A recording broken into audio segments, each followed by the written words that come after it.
Qadınlarımızda yaşla bağlı, doğumlara bağlı, bəzi yanaşı xəstəliklərdə qarın içi təzyiqinin artmasına bağlı, bəzən orqan sallanmaları, uşaqlıq, düz bağırsaq sallanması, sidik qaçırma kimi şikayətlər olur.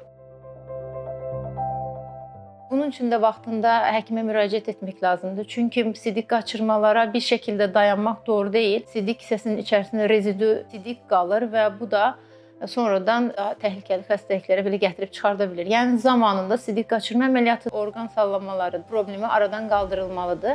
Genəldə sidik qaçırma ilə gələn xəstələr öskürərkən, asqırarkən, pilləkən çıxarkən sidik qaçırtdıqlarını söyləyirlər. Bəziləri də yox, məndə bu şikayətlər yoxdur, sadəcə tualetə gedərkən yetişəmirəm deyə gəlirlər. Bunlar həmin o öskürərkən, asqırarkən olan stres inkontinensıdır ki, müalicəsində TOT-CVT əməliyyatları edirik.